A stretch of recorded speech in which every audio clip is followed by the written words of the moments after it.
This video is part of the Australian Research Council project Articulating Value in Housing Cooperatives. The Social Value of Housing Cooperatives research project is interested in the values or benefits that housing cooperatives create for housing co-op members, for the housing co-op sector and the community more broadly. We started the project with a review of international research on housing co-ops, and in that review we found claims about 5 broad types of values that are believed to be created by housing co-ops. The first value we identified was social capital. So research suggests that living in a co-op leads to good social capital, with members feeling connected to their community, having strong social connections and sense of neighbourhood. Research also suggests that living in a housing co-op is connected with higher housing quality and stability, with better sense of health and well-being, better employment and education outcomes, and broader economic or development outcomes. In our review, we also found 2 broad challenges or areas of concern within housing co-ops. These include the risk of member burnout and the perceived or actual insularity and exclusivity of co-ops.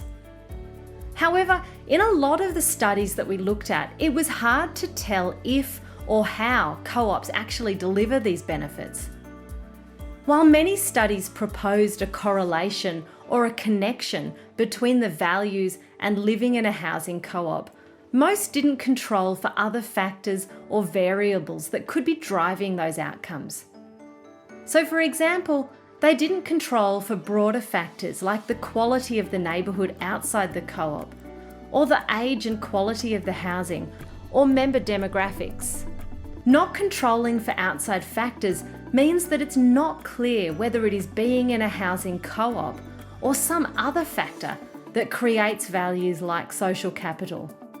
So what is a correlation, and why does the identification of variables matter? Let's take a look at an example. Here is a hypothetical graph of the number of people wearing shorts and the number of bushfires. It shows a pretty clear correlation. They increase together. So does that mean that people wearing shorts cause bushfires, or that bushfires cause people to wear shorts? This is pretty unlikely. What is more likely is that there is a third factor that causes both of them. Most likely, hot weather. But how does this relate to co-ops? Let's take the example of people in co-ops saying that they feel a strong sense of neighbourhood. At face value, that sounds like co-ops are pretty great because they create a strong sense of neighbourhood. But it could be a mistake.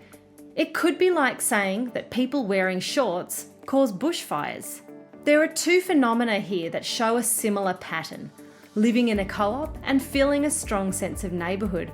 They sound like they could be correlated, but we need to check to make sure there isn't a common variable that's driving each of them. There are all sorts of factors or variables connected to living in a co-op. While any of them might be creating that sense of neighbourhood, many of them are factors that can also be found in types of housing that aren't co-ops. So it could be something other than the housing being a co-op that's creating that sense of neighbourhood. It could be something like good urban design or living near lots of nice parks. To make sure that the research accurately identifies patterns of correlation, we have to identify and control for variables that could be driving the benefits that co-op members report. This means that we have to account for or rule out factors that can also drive these benefits, like location, cost, and housing quality, for example. This helps us to identify just what it is about co-ops that creates the benefits or challenges that members experience. The Social Values of Housing Cooperatives research project has been carefully designed to do this. We will be collecting 4 main types of data. First is data about how co-ops are organised, including co-op governance arrangements, location, size, and housing stock.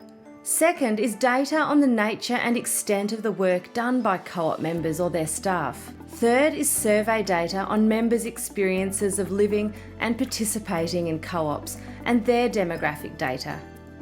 And lastly is in-depth member interviews to drill down into the issues that emerge in the survey.